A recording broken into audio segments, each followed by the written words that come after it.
Well, hello. I'm going to pull some spark plugs out here because I want to do a compression test. So, we got to pull the plugs out in order to do that. So, I thought while I was doing that, I'd tell you about my truck. So this is a 1995 F-250. It's a heavy duty. That means it's got the 8,800 pound gross vehicle weight, factory overload springs. I know, that's pretty exciting. This was manufactured in October of 1994. I was still in high school. This was a dream truck of mine.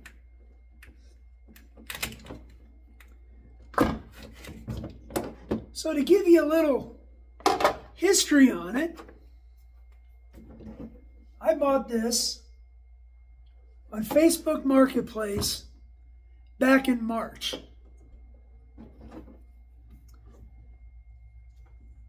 I paid $750 for it.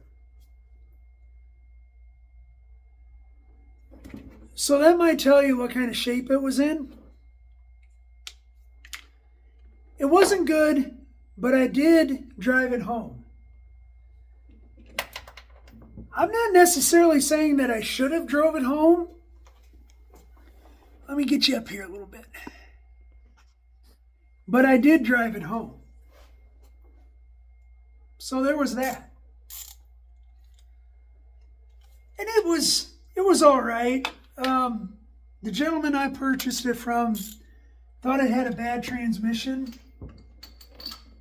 A quick diagnosis on the spot. I determined that it wasn't a transmission issue. It was a U-joint or a carrier bearing issue. And I told the guy, I was like, I think it's a U-joint or a carrier bearing. He said, nah, I want it gone. Get it out of here. So I did. And I brought it home. And at that point in time, I really didn't know what I was planning on doing with it. I just knew I couldn't pass up a $750 truck that's extended cab, heavy duty, 4-wheel drive. Now the dash had been all tore apart because they were having a electronic issue. That one looks pretty okay-ish. So I didn't even know how many miles it had on it. Which is okay, because when you're paying almost nothing for a vehicle, I mean, that was like scrap value. You can't be too picky on that. So anyways, I decided,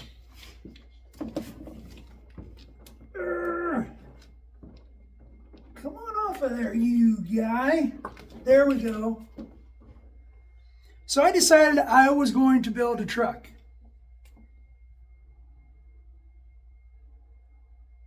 So I tore this apart. And I mean, I tore it down to the rivets. I cleaned up the frame. Treated everything with Eastwood's premium, mind you,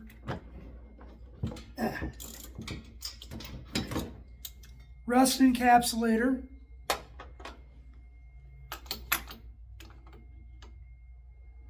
Then undercoated the frame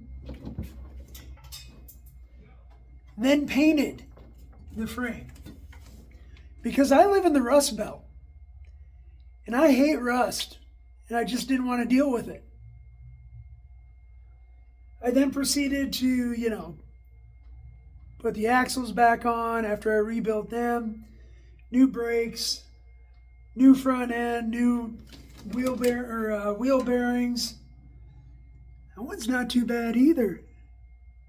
There's not a lot of runtime on these, so.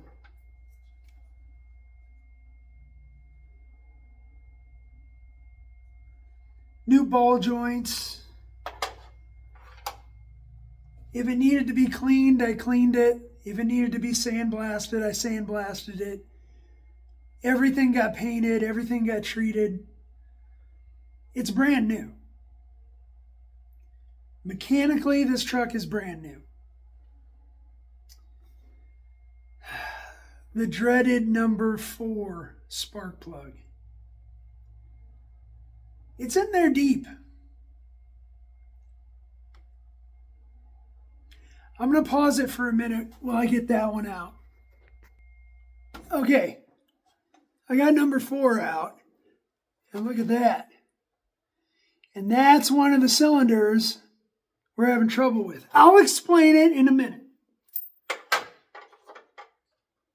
So anyways, where was I with the truck? Oh yeah. I rebuilt everything. Put new floor pans in it because the floor pans were rusted out. I found factory fenders and put some new fenders on it. They're not new, but they're new to me. Rebuilt the engine. I'll go into that in a little bit. I found a box, a rust-free box in the Midwest. I bought it from a guy who's named Crazy Eddie. I'm not kidding you. It literally said that on his business card. Super nice guy. Super nice guy. But yeah, he was a little bit crazy. And that's okay. Rebuilt that, repainted this whole thing, put the interior back together, and it wouldn't run. I can get it started, it'll run, it'll idle, but it's terrible. It's terrible. And I don't know what I did wrong. I already dropped my little extension down here where there's no way you can reach it. But I'm going to try. Ow. Ugh. Come here. Yeah, drop it. Not drop it on the floor for crying out loud. Okay. There. No, it's all the way underneath. That's fine. I got it. Okay. So, got it all repainted. Couldn't get this thing running to save my life. Come off of there.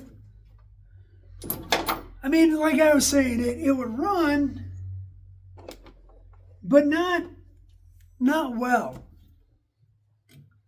Let's see, this is 5, right?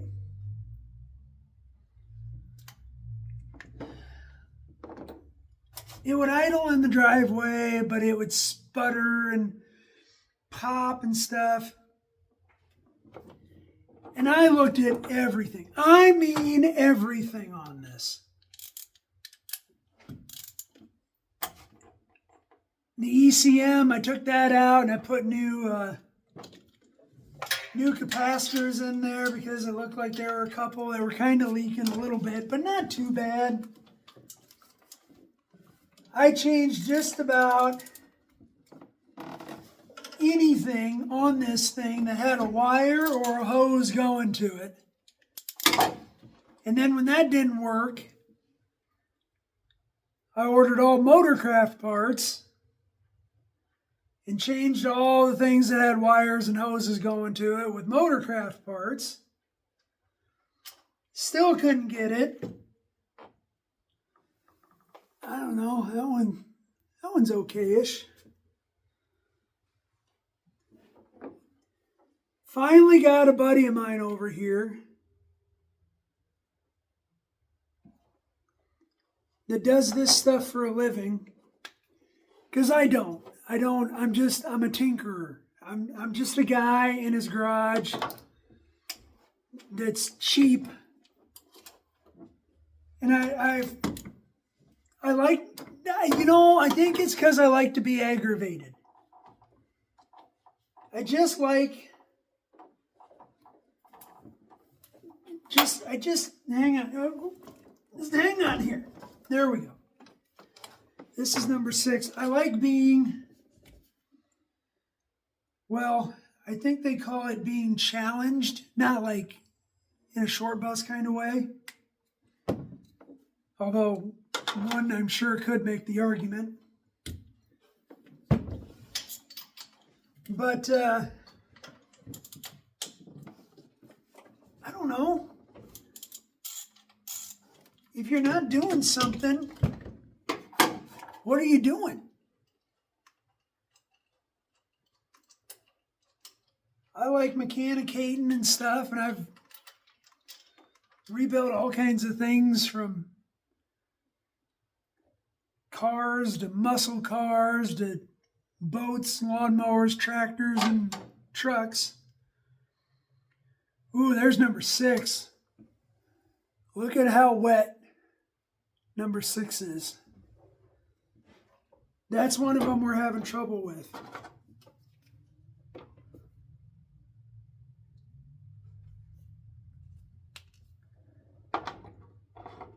I would call that plug very fuel fouled. So that's what I do. And one of these days, when my kids are raised, I'm going to buy a small farm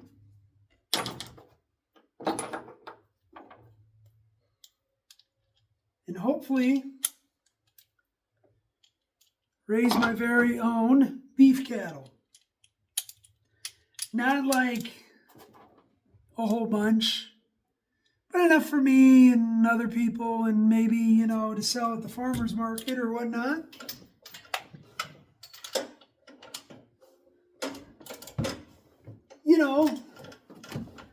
All organic, grass-fed, grass-finished, but not in like a hippy-dippy way, but in the way that I really, really, really like good beef. And I'm convinced the only way to get it in this world is by raising it myself. I'll go into that more in future videos.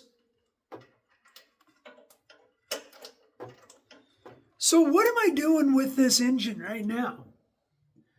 Besides busting my knuckles and pulling out spark plugs. Number 7 that's the best looking one so far.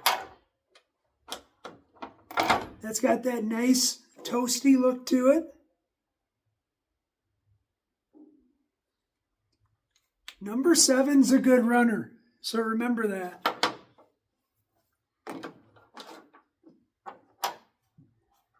Okay, we're down to number 8. She's way in the back. And we can get the spark plug wire off of here. Come on. What do I need? Okay, there it comes. So, what am I doing with this engine? I'm pulling these spark plugs so we can do a compression test. Why are we doing a compression test? Because you're probably saying, Matt, that looks like a pretty fresh motor. And you wouldn't be wrong. I don't think this engine has probably 5 hours of total runtime on it. I know, and I'm doing a compression test. What's that all about? Probably saying the rings probably aren't even really seated yet. And you're probably not wrong. But I have looked, checked, and scratched my head on everything on this. And the only thing I can figure as to why I am not able to get this thing to run right is there's got to be something wrong in the valve train. I don't know if I have some bent valves.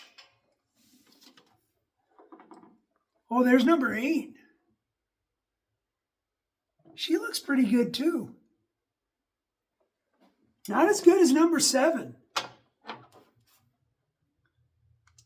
Number 7's the best. Number 7's on your left there, or right. This, whatever one this is.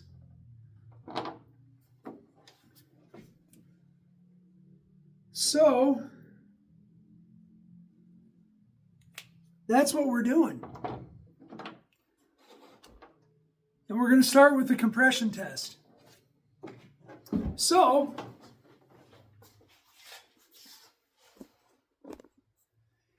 I'm going to get the compression tester meter 500. And we'll get that threaded in there and we'll see what we come up with. So, hang on, I'll be right back. Okay, I'm back. Took me a minute because where I thought it was, it wasn't. And it was actually where I didn't think it was.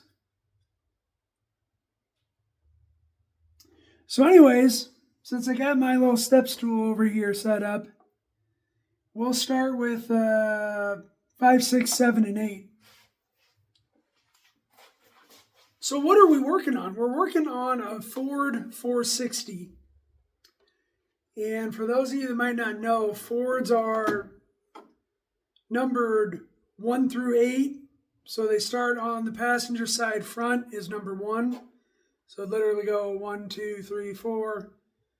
Then back up to the driver's front. 5, 6, 7, 8. Pretty simple.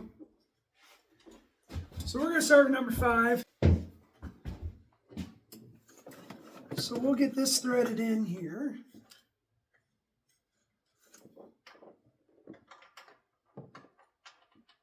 And see what we get. This is not my normal compression testing gauge. This is a different one than what I normally have, but I can't find that one. I don't know if I loaned it out or put it somewhere. I mean, it's hard for me to imagine that I couldn't find something where I put it in my messy garage. I was just tightening that up. So I'll bring you in here so you can see the gauge. Okay, I found my other, my better compression tester, and this one actually works. So it took it up to 145 psi. So number 8, we need to record as 145 psi. Well, I'm back at her here. I had to leave for a little bit. You know, I had to go drop some kids off. But, so I've got the driver's side bank. I've got that all compression tested out. I forgot to write it down here for number 8. So I got some interesting numbers here. Number 5 is 150. Number 6 is 120. Number 7 is 160. And number 8 is 150. Now, keep in mind, I'm pulling these numbers off of a cold engine with very little runtime. So Whereas a lot of those numbers I'd like to see just a smidge higher. They're not too bad, except for number 6, that 120. And that's the one we're having trouble with. The thing that's really interesting about this, I'd show you, but I've gone ahead and killed the battery. So I get to wait for that to charge now. A number 5 and number 6, when I was rolling the motor over, it would have a gallop. Now I've got all the spark plugs out of there. So if I didn't have a compression tester in there, it should just be a steady, there shouldn't be any gallop. Then with the compression tester hooked up to it, you should get that, you know. And when I did 5 and 6, it would do that for a couple of rotations. It'd be a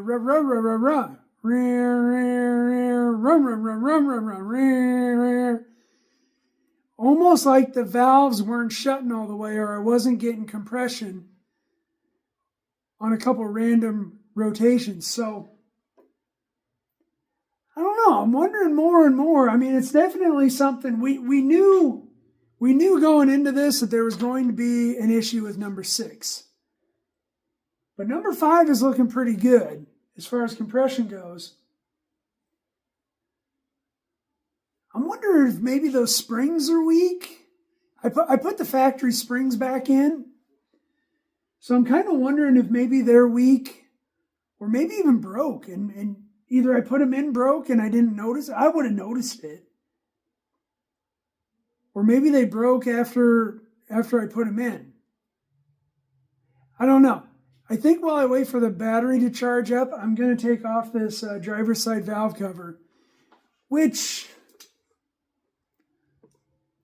I don't know, you can't really see it there, but everything is on top of it. So I'll do that. I'll do it off camera so you don't have to suffer with me. So I'll be back when I get it off. All right, well, in order to get the valve cover off, I had to take the AC compressor off and the coil mount. And it should be loose now. So let's see. Oh, there. Yeah, that just popped right off. That's nice. That's good. Let's see what kind of exciting things that we find. So we'll set that there for the moment. Get this guy off of here.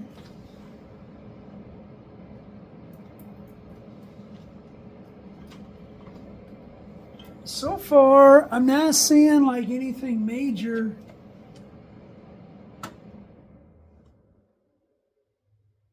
Maybe I am.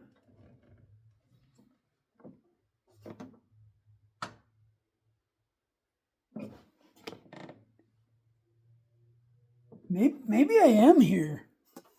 So these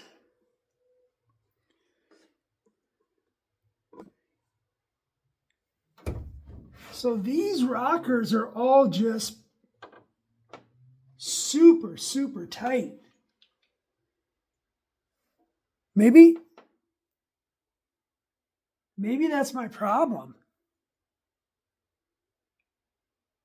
But I torqued them down to spec.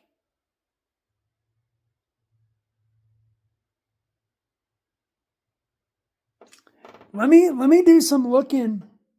I'm going to go back through my book and make sure I torque them right. Maybe they're torqued down too tight. But there's not supposed to be any adjustability in there. But if those rockers here, you know. So if those rockers are too tight because they're, I don't really have anything good to draw on. This is a good drawing. You're gonna like it. It's going good. So that would be your push rod. And that would be your rocker. That would be rocking back and forth, pushing the spring down, and your head would sit like that, you know.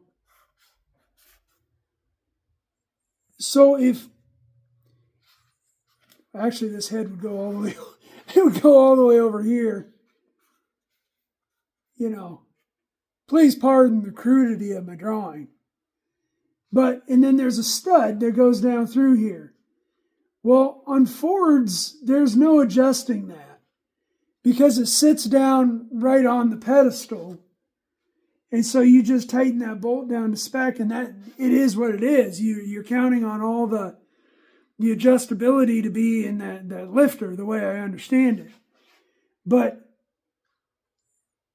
in engines I've done in the past, there should be some wiggle room in that rocker. And let me bring you in here.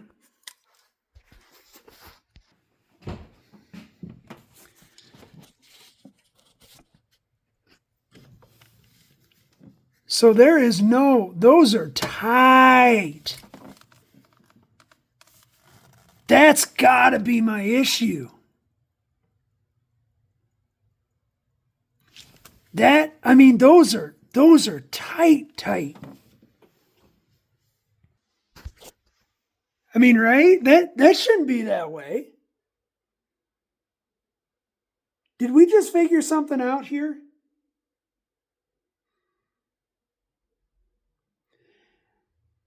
I gotta do some research.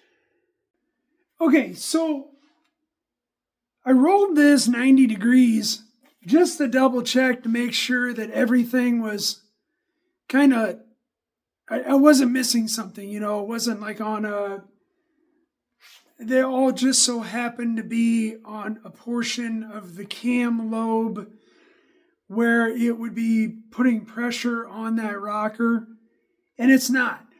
All those rockers are way too tight. There should be, when it's off the lobe, there should be just a little bit of play in it, in my mind's eye. Now, I have to do some messaging with some people that I know that are a little bit more versed in this kind of stuff to really get a designated answer. And, but I think I'm onto something here. I really do, because if those rockers are too tight and they're not letting those valves shut all the way, even if it's only just like a fraction of a hair, it could be letting compression through there, and that's what's causing the backfiring and the fouling of the plugs and so on and so forth. So I really do think I'm onto something. So what I think I'm going to do is I'm going to back the rocker bolts out on number 6 cylinder. Because remember, number 6, we were showing down at 120. And then I'm going to put the compression tester back in there, and I'm going to recheck it to see if I can't improve on that number. And if it improves, I think it's confirming my theory. So let's try that. Okay, so here's the cylinder head on the driver's side. And you can see I've already showed you these are all really tight. So this would be the exhaust for number 5 and the intake for exhaust for number 5, intake for number 5, exhaust for number 6, intake for number 6. So you can see those are just stupid tight. And those are not, well, here, let me spin it just to make sure I'm somewhat close to top dead center on that cylinder.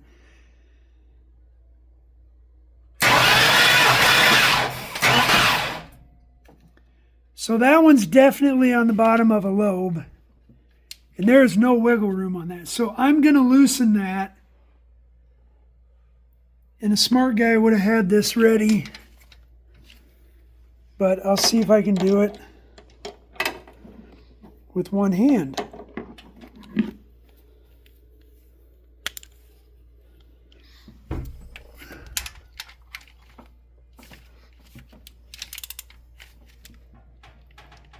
Oh my gosh, that's tight. I'm going to set this down and loosen that. Okay, so I got these loosened up now to where they're at least not so tight. That one's actually on the getting on the lobe, but we'll watch the compression tester here as I roll this over and see if we improve.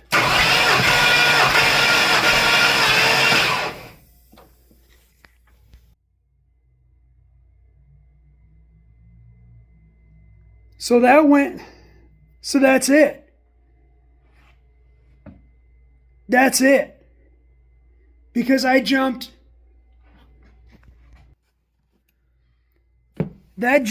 120 from 120 psi on cylinder 6 to 150. And that's in line with the other ones. So that's it. But now how do I fix that? I'm going to have to do some research on that. I'm going to have to shim that. How do you shim a big block head? I don't know. I've never done that. I don't know. Well, that's a big win, I think. Because literally you witnessed me going from pulling this motor this weekend to me maybe ordering some shims. I don't know. I don't know if that's even something you can do. Maybe I got to put adjustable studs in there. Roller rockers. Definitely. I don't know. I'm going to look into that and I'll be right back. Okay. So indeed, you can shim these 385 series Ford blocks. I am elated because I took those rocker bolts out a quarter of a turn from where I had the preload set initially. And I improved the compression on the number 6 cylinder from 120 initially. Remember, initially we were 120. I took it out a quarter of a turn and it improved to about 140, 145, depending on which time I checked it, because I checked it twice each time. I took it out another quarter turn and it improved and it jumped to 155. So this came down, this was pure panic on my end because I thought there was something catastrophic with the valve train, which there was, but now I don't need to pull a motor. I still got a rear main that leaks and I still got a dipstick tube that won't let me put the dipstick down into it that I'm going to have to address, but this is full win for me. Full win.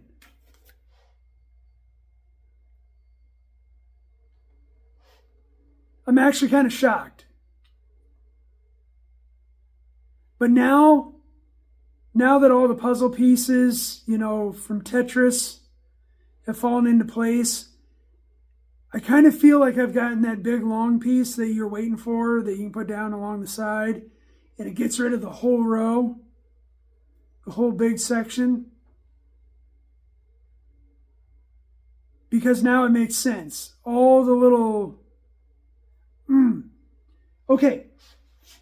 I'm going to close this video out here because I need to go order some parts and I need to call some people. I need to give a big shout out to my buddy Brian. I really, really, really appreciate all the advice you've given me along the way. I couldn't have done that. I can't do this stuff without other people supporting me. And I haven't won yet. We got to get the shim kit in and stuff like that. And I have no idea what I'm doing there. But, yeah. This is my first, I'm going to change the subject here. That's a win. I'm super excited about it. But I'm going to change the subject just a little bit, because this is my first long content video I'm putting on YouTube. So I plan on making more of these videos. I've got all kinds of projects that I do, things like this. I appreciate it if you made it this far in the video. I really, really do.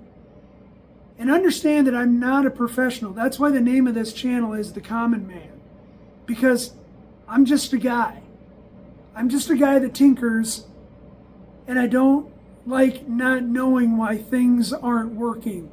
And so I troubleshoot, I fight, I repair, I put parts in, I watch YouTube videos, I read books, I rely on the people that are around me for advice and opinions and stuff like that. So I plan on making more of these videos.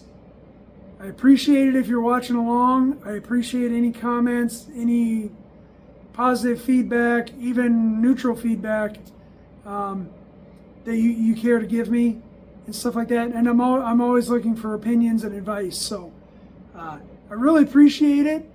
I thank you for watching along with my first video. I hope it was entertaining, insightful, and possibly even a little bit informative. But I'll be back at you as soon as I can with another video.